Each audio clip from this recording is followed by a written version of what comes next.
Cut. Good day. I dag vil jeg gerne snakke om sprogbetydning i læringsprocessen. Jeg vil gerne begynde med at fortælle om, hvad er det, der er repræsentationsformer og repræsentationsniveauer. Amerikansk psykolog Jerome Bruner, han fortalte om 3 forskellige repræsentationsniveauer, og de er det inaktive, det ikoniske og det symbolske. Men hvis I er meget interesseret i de her niveauer, må jeg meget gerne læse bogen, som hedder Elevens Verden. Jeg vil gerne snakke lidt mere om repræsentationsformer. Eller,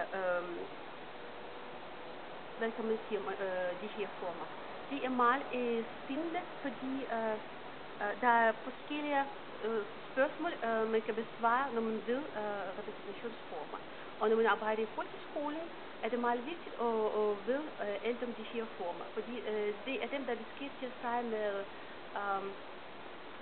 hvilke metoder vi vil bruge undervise i engelsk eller andre fag. Repræsentationsformer, det betyder faktisk, at hvilke materiale vi skal bruge, fordi vi lærer alle sammen på forskellige niveauer. Nogle lærer, når man hører noget, så det vil sige, man behøver ikke at se noget, men ikke visuelt. De andre de er meget visuelle, derfor har de brug for materiale, derfor har de brug for en film eller en video eller billeder på tavlen. Andre mennesker, de har brug for at bevæge sig, de er meget motoriske. Og det er afgørende, hvis vi vil gerne have, at vores elever lærer materiale. I dag vil jeg, i forbindelse med sprogbetydning, vil jeg også gerne sige et par ord om modersmålsbetydning.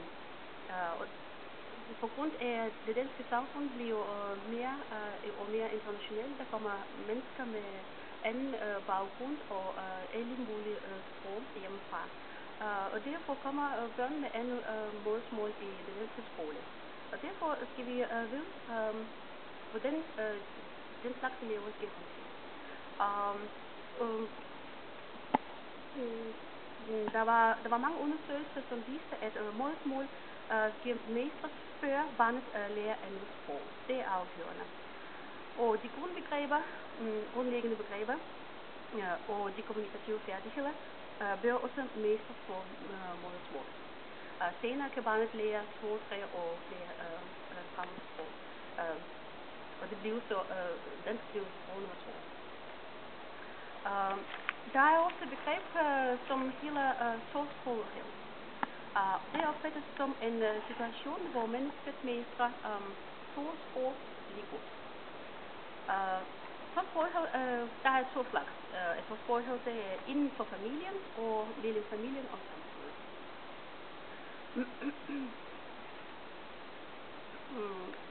Der har været rigtig mange diskussioner om det er godt eller dårligt tosprogethed. Men faktisk der er både fordele og ulemper ved det.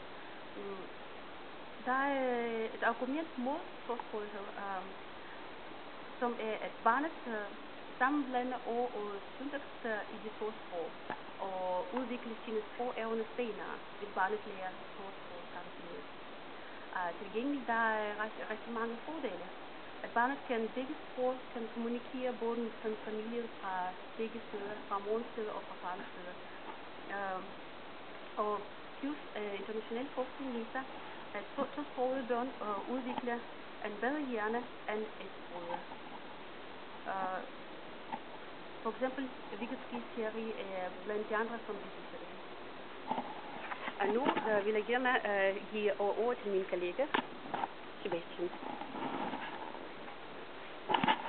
Jeg vil snakke lidt om, hvordan billeder og fysisk handling, ikke vold, men fysisk handling i klasseværelset, måske hjælper i lærerens proces. Bruner mener, at billederne ikke er lige så vigtige som sproget, men her kommer en anden, han hedder Skriting. Han mener, at billederne er med til at udvikle en persons hjerne i højere funktion end de kun har sproget, da det kræver erfaring og en vis viden at tyde de her billeder. Måden han gør det på er, at vi skal genkende og hvad skal man sige, kunne udfylde et vist tomrum inde i hovedet, når vi ser de her billeder, og derudfra kunne forstå, hvad det er, man vil med det. Billeder lukker ikke for den sproglige udvikling. Den supplerer faktisk mere. Da du her kan sætte billeder eller handling på det, du får læst for dig. Hvor meget vægt man bør lægge på det i klasseværelsen. Man burde lægge en stor del, da det er med til at udvikle eleven. Og være med til at fastholde sit publikum. Min kollega sidder og griner af mig. Tak for det. Det kan jo også sige.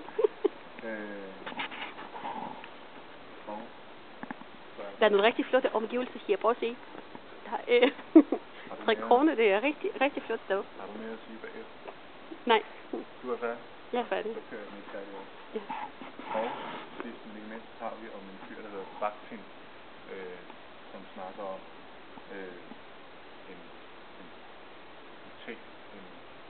en måde at undervise på, der hedder adressivitet. Adressivitet er det, at læreren forstår sin elev.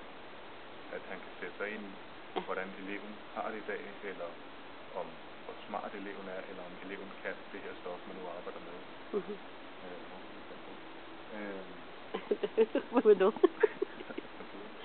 Det er at tage det, eleven får at ytre, og tage det ind, og forstå det, og så få det sendt tilbage igen, sådan så eleven får noget ud af det, du siger. Det er adressivitet. Det var, hvad vi havde om. Ja. Lær sprog og bliv dygtig.